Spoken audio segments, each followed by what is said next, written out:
Querido governador de São Paulo, sabe que sou apaixonado por você, sabe disso? Ninguém vai tomar tua vacina na marra não, tá ok? Procura outro. Eu, que sou o governo, o dinheiro não é meu, do povo, não vai comprar tua vacina também não, ok? Procura outro para pagar a tua vacina. A irresponsabilidade do governo Bolsonaro, me choca isso como brasileiro. Olá, pessoal. Esse é o Tá na Rede Especial, um podcast do jornal O Dia. Hoje, Guilherme Pinho e eu, André Oliveira, abordaremos o impacto da corrida das vacinas no processo eleitoral e a mudança do discurso do presidente Jair Bolsonaro sobre as vacinas que combatem a Covid-19. Para esta edição, convidamos Mayra Goulart, professora de Ciência Política da UFRJ e coordenadora do Laboratório de Partidos, Eleições e Política Comparada. Professora, a gente sabe que a origem dessa briga Dória versus Bolsonaro tem como um grande fator o negacionismo do presidente. Qual é a origem dessa posição dele?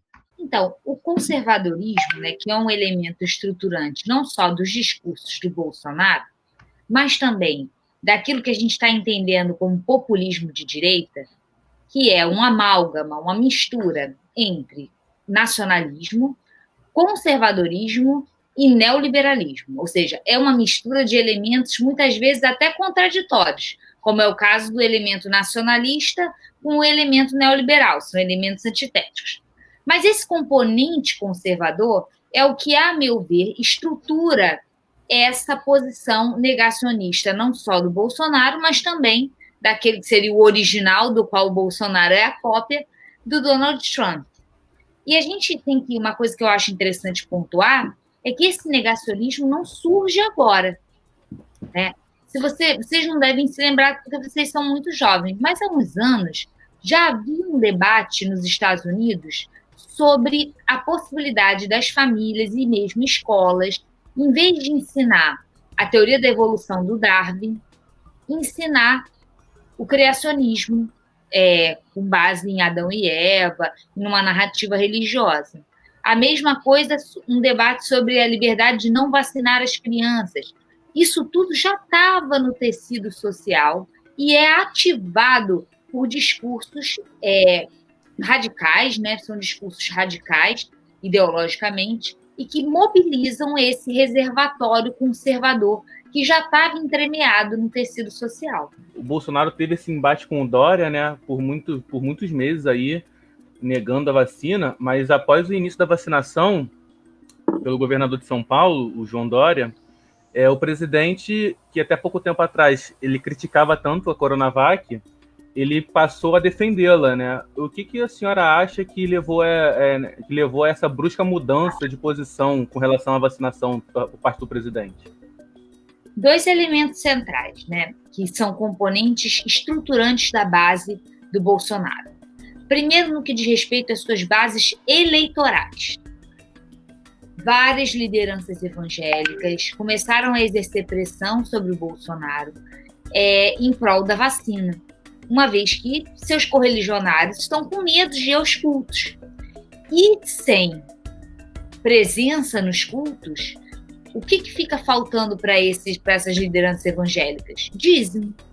Não só dízimo, como, não sei se vocês acompanham, né, esses programas que passam na madrugada, muitas vezes eles não dão um dízimo regular, eles fazem lances durante os cultos, né, de mesmo recolher dinheiro entre os fiéis durante os cultos. Então, igrejas vazias têm um impacto significativo na movimentação econômica evangélica, né, dessas lideranças. Então, por uma parte, né, que diz respeito a bases eleitorais, eu colocaria na chave dos evangélicos. A segunda foi uma movimentação que ocorreu na semana passada de um conjunto de empresários que começaram a pressionar para adquirir, não só adquirir para poder vacinar privadamente os seus funcionários, mas também pressionar o governo para que ele adquirisse vacinas. E aí eu acho muito importante a gente retomar aquela caracterização que eu fiz do populismo de direita. São 3 pilares: nacionalismo, e aí tem muito a força dos militares, esse discurso nacionalista com ênfase nos militares, o conservadorismo, que a gente já falou sobre negacionismo, falamos desses evangélicos que compõem essa base conservadora, Mas o terceiro elemento são os mercados, é o neoliberalismo. No caso do Brasil, os mercados são, nos Estados Unidos a mesma coisa, são um esteio, são um pilar para eventuais momentos em que haja fraqueza nas bases sociais, né? Todo momento em que há fraqueza nas bases sociais, que é uma retração, um aumento da insatisfação, o Bolsonaro, ele se fia nas suas costas quentes, que é o mercado, né? São os atores do mercado. E como é que isso se mantém? Se mantém por meio de sinalizações constantes ao longo do governo de que, de modo algum, os interesses do mercado financeiro seriam deixados de lado. Então, novamente, diante de pressão de empresários, Bolsonaro volta atrás para deixar claro que a sua prioridade é garantir o apoio dessas camadas. Antes de existir o Plano Nacional de Vacinação, o João Dória marcou o início da vacinação para São Paulo no dia 25 de janeiro, que é o aniversário da cidade de São Paulo. A senhora vê o impacto dessa ação do governador com o lançamento de uma data hipotética? Qual o impacto disso no lançamento do Plano Nacional de Vacinação pelo Ministério da Saúde? O Dória venceu uma batalha, né? Ele venceu a batalha daquela primeira foto, quem ia vacinar primeiro. Inequivocamente, ele venceu essa batalha. Isso não significa nada em termos da guerra, né? A guerra não é feita de batalhas singulares, principalmente batalhas que são vencidas há tanto tempo das eleições. Daqui até 2022, em termos eleitorais, é um mundo, é um universo. Então, é difícil estimar se o Dória vai conseguir, de fato, capitalizar aquilo que é o que ele visava, né? Que é se destacar para 2022. Em 2022, eu acho que em 2022 a gente já não sabe o impacto que esse primeiro passo na vacinação vai ter, mas a gente já sabe que para 2022, ou seja, dentro do campo do que a gente pode chamar de direita tradicional, porque eu me recuso a chamar Dória, Rodrigo Maia, Luciano Huck de centro-direita. Eu acho isso um equívoco. Eles são uma direita tradicional, uma direita que enfatiza mais essa dimensão neoliberal dos mercados do que a dimensão conservadora, embora esse elemento também esteja presente nesses casos. Eu acho que ele se galvaniza dentro desse segmento da direita tradicional como um player importante. Do mesmo modo que o Dória está nessa linha de lançamento em 2022, a senhora considera que existe também um oportunismo eleitoral por parte do presidente da República ao mudar a posição dele em relação às vacinas? Uma coisa que eu acho importante a gente pontuar é inócuo esse debate sobre oportunismo eleitoral. Dentro de um contexto democrático, as decisões elas sempre são consideradas a curto, médio, longo prazo. Sendo longo prazo, a próxima eleição se restringe a isso. Pensar em longuíssimo prazo, projetos nacionais, isso é uma dimensão que aparece nos discursos, mas numa questão operacional da política, sempre essa dimensão eleitoral é uma variável. Então, assim, a gente pode criticar o Bolsonaro por infinitas razões. Mas por ele ser oportunista, é chover no molhado. Todo político tem que ser oportunista no sentido de que ele tem que almejar conquistar bases eleitorais e se eleger. Como você vê o impacto dessa corrida das vacinas para a próxima eleição? E se você consegue enxergar uma abertura para uma terceira via fora da disputa Bolsonaro-Dória? Essa vitória do Dória é uma vitória numa batalha, não é uma vitória da guerra. Ela apenas reorganiza o campo da direita tradicional para que o Dória se capitalize ali dentro desse segmento, principalmente num contexto no qual um outro player importante desse segmento, que é o Rodrigo Maia, está passando por um problema grave, né? Ele não está conseguindo um recall da sua popularidade, não popularidade no sentido tanto de bases sociais, mas da sua popularidade dentro das elites políticas, ele não está conseguindo um recall disso para a eleição da Câmara. Né, porque ele está vendo o seu candidato tendo o apoio desidratado pela ação do candidato do governo. Aliás, Guilherme, eu acho esse um bom indicador para aqueles que estão acreditando que o resultado do Datafolha, né, que mostra uma certa desidratação do apoio do Bolsonaro, é um indicador de que, de fato, há um espaço para impeachment ou que tenha havido uma mudança radical na conjuntura política. O Bolsonaro, ele, embora tenha oscilado negativamente, de modo até significativo, né? Ele saiu de 32 de ruim ou péssimo para 40, uma desaprovação que aparece mais entre os mais pobres, entre aqueles que têm medo do Covid, né? Então, essa questão da vacina, ela teve um impacto nessa perda de popularidade, e ele mesmo tendo uma rejeição apenas comparável à do Collor, nessa altura do mandato, ele tem muito capital político. E a eleição da Câmara, ela é um bom indicador, um bom termômetro para isso, né?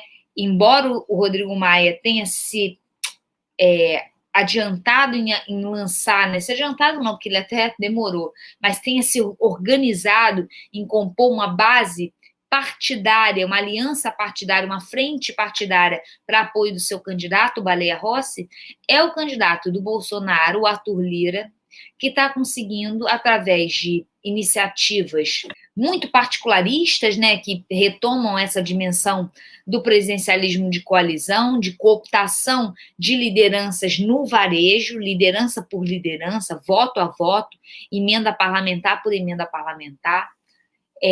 A gente tem nisso um bom termômetro de que o peso, que o governo ainda sabe se articular. Dada essa mudança brusca no nosso espectro político de 2018, né, que saiu de um governo centro-esquerda, por assim dizer, e foi direto para um governo de extrema-direita, como é que a senhora acredita que vai ser o cenário assim, em 2022? Se a mudança vai ser inversa ou se vai ser uma coisa mais gradual? Ô, André, primeiro eu queria te elogiar, porque são poucos que conseguem observar o que aconteceu em 2018.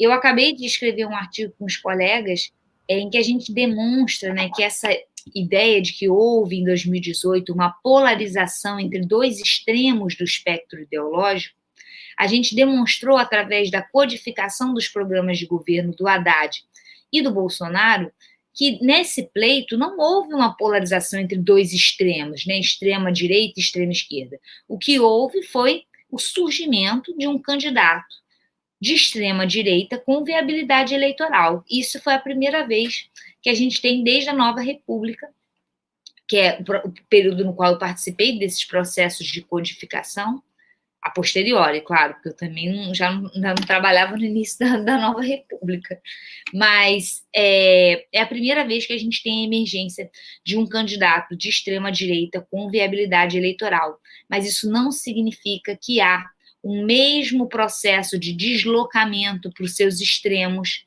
no espaço da esquerda. E isso é um ponto importante, né? É porque a gente tende a projetar simetria em tudo. E os movimentos na escala ideológica, eles não são simétricos. Muito pelo contrário, né? Se na década de 90, por exemplo, ou na década de 80, a gente considerava como elementos que determinavam se um partido era de extrema esquerda, a sua adesão ou não ao socialismo soviético, hoje em dia, qualquer discurso em prol de direitos humanos que não são sequer um conteúdo que marcam ideologicamente a esquerda. Os direitos humanos, eles não são um conteúdo monopólio da esquerda. Eles são monopolizados, eles são mobilizados também na tradição liberal da direita, né?